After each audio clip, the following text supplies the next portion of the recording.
Hello and welcome to RentFax's webinar, diving deeper into assessing value for single-family rentals, a case study. Here we have today our co-founder, Scott Abbey, who is going to walk us through this webinar. If you have any questions, we are going to take them at the end of the webinar. Feel free to use your GoToWebinar control panel, and there's an area for you to enter a question. And again, we'll get to it at the very end.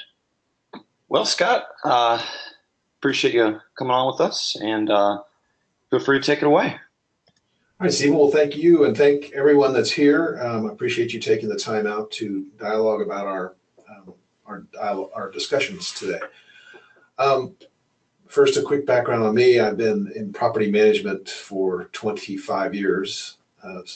We've practiced in the same area, so we have a good familiarity, but very familiar with our market and what goes on in the market. One thing very troubling to me years ago was that I got mixed results depending on address, and location is a critical component of property value, property rental results. And on the 2000 census, we started developing a score that we could quantify location risk, or a better term, the fulfillment of income stream projections.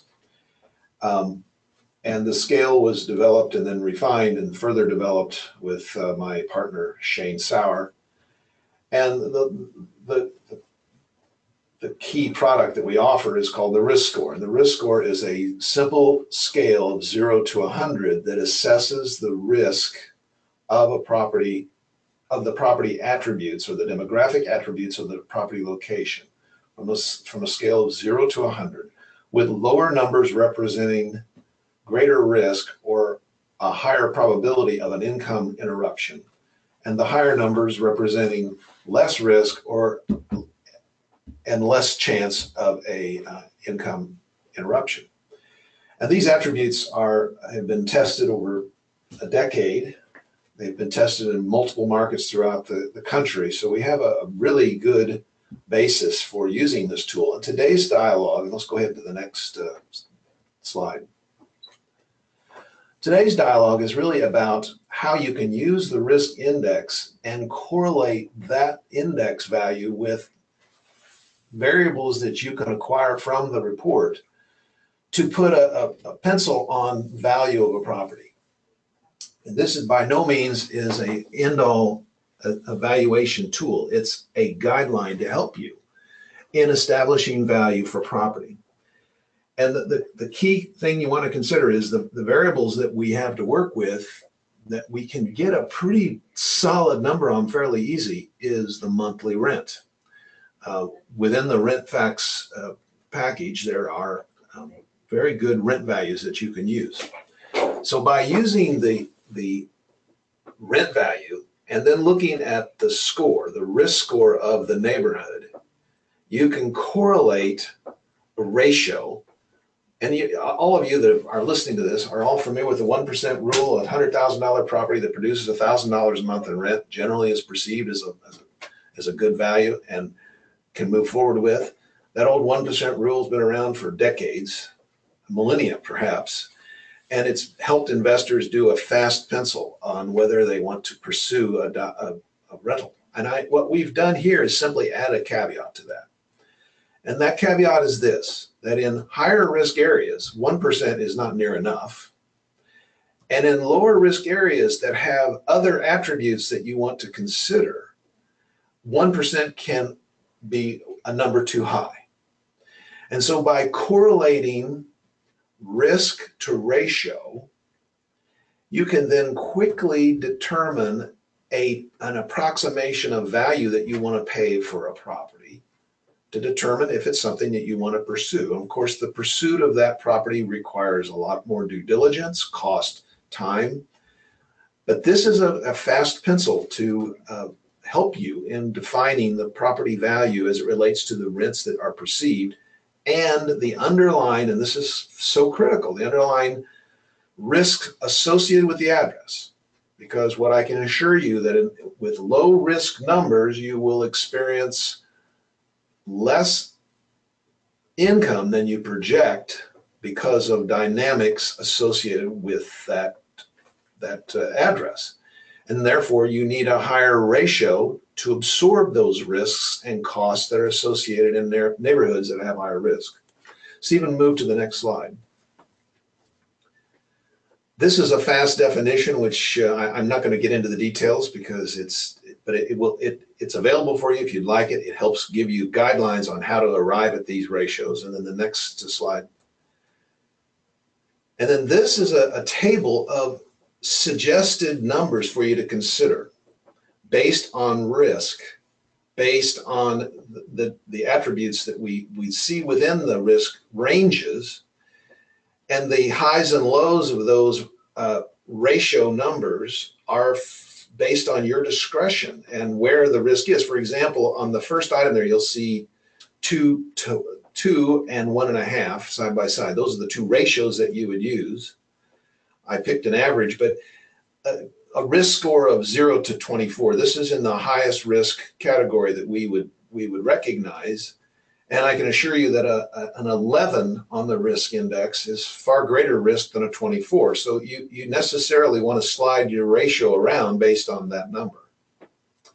But this is a guideline, a tool to help you in developing the price that you want to pay for a property.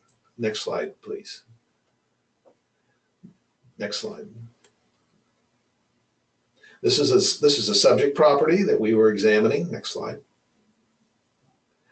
And we pulled up the risk index numbers for this property, and this report also happened to show us what the rents were. And if you go to the next slide,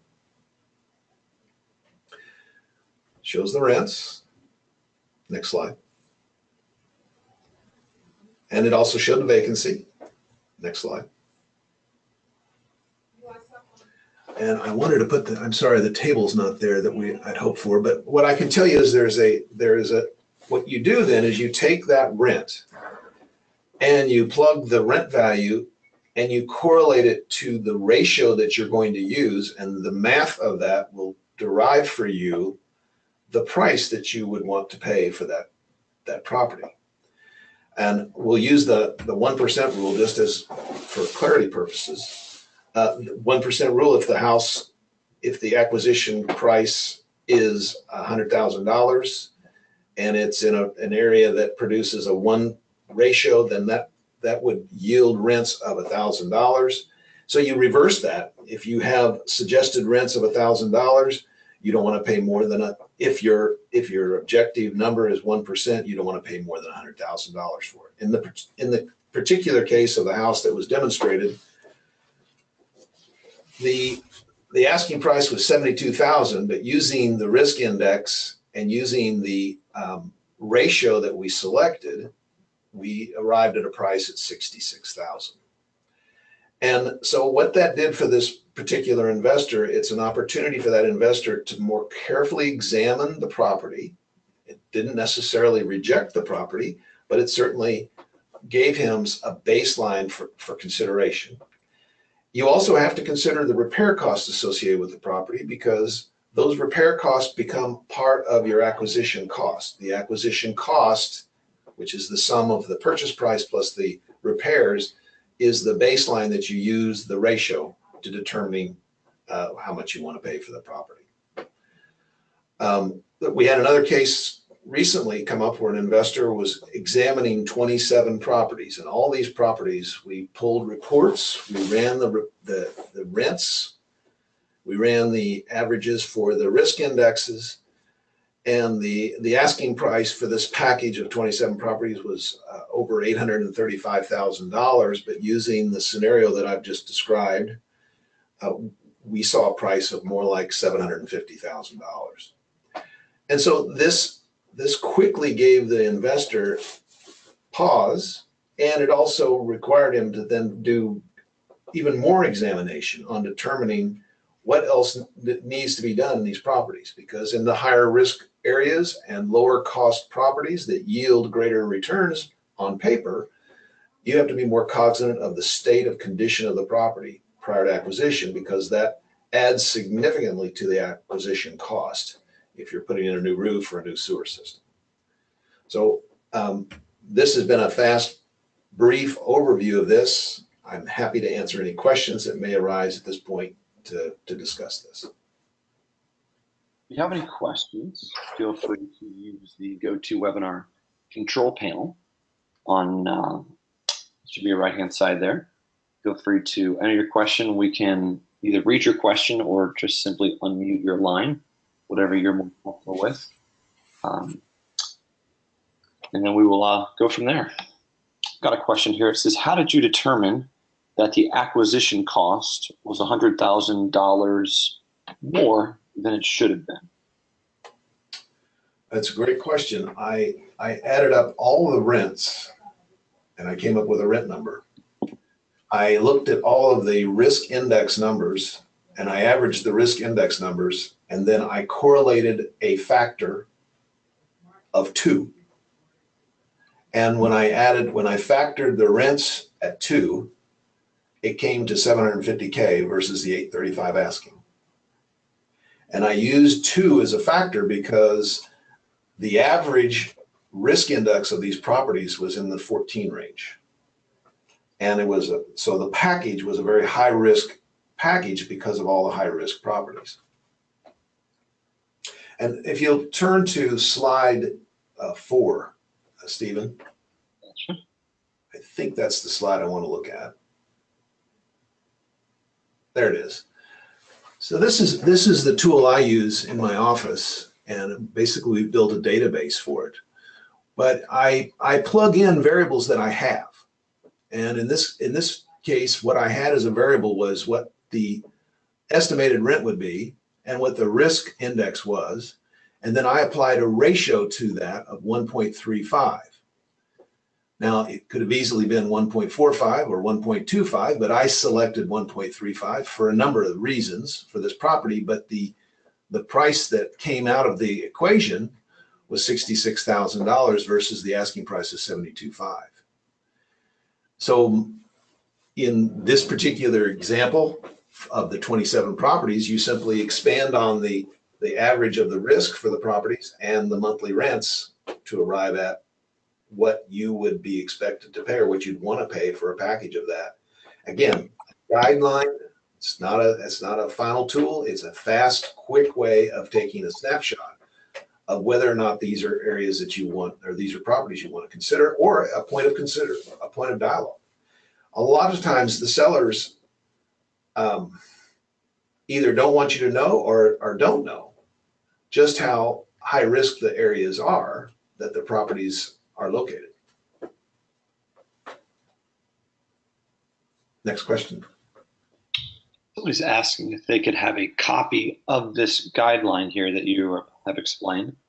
And the answer is yes. We will be sending you this guideline at the conclusion of the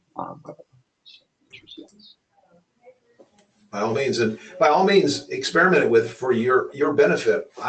This is something I've developed over 25 years of practice, but it can certainly be one that you can tweak to fit your specific risk tolerances and reward tolerances you want on the property. But one thing that I notice some investors will do is pass up opportunities to purchase property in lower risk areas because of the perception of less benefit than what they establish as their norm.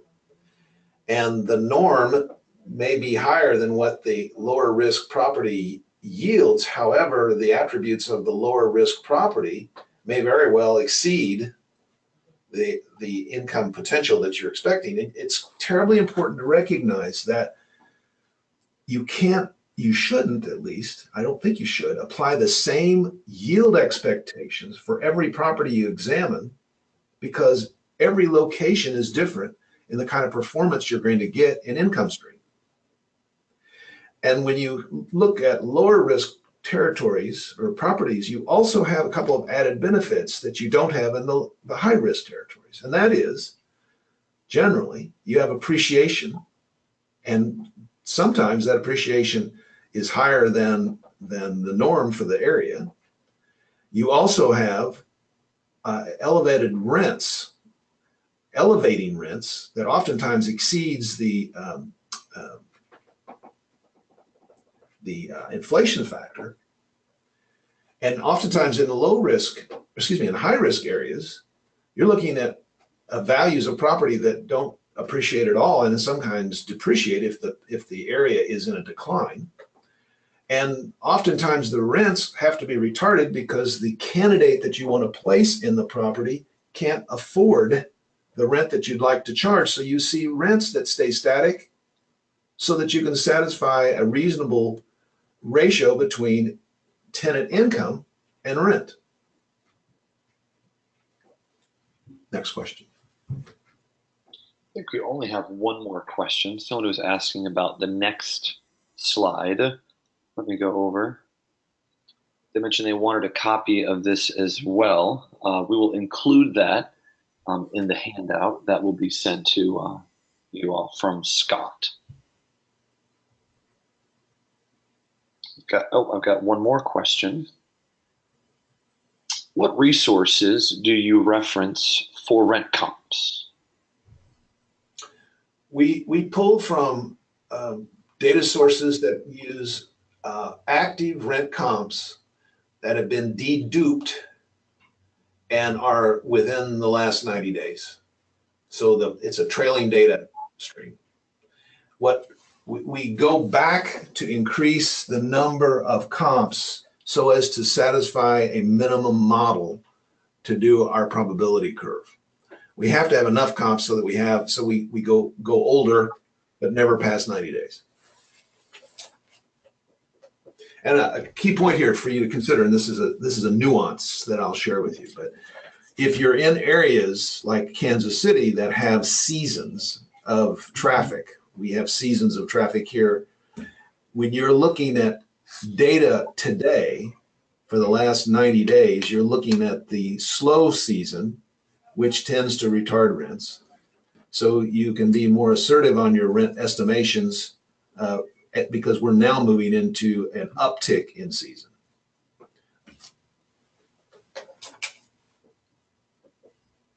Excellent. I think that's all the questions that we have for today. Thank you all very much for your time. We do appreciate you joining our webinar. And Scott, do you have any closing comments? No, we're excited to help people find success in their investment by using data and tools that will help you quantify and expedite finding deals and putting them together. The challenge you face today is the deals are disappearing. Listings are going up and coming down, so you need something that you can act fast with so that you at least get a property under contract and then take a look-see with a more detailed vetting of the property. So this is a great way of doing that, and I hope you find it helpful in your search for property. Excellent. If you have any more questions, feel free to email us at support@rentfactspro.com. Again, that is support@rentfactspro.com. Well, again, thank you all very much for your time, and we really do appreciate you joining us. Have a great rest of your day. Thank you.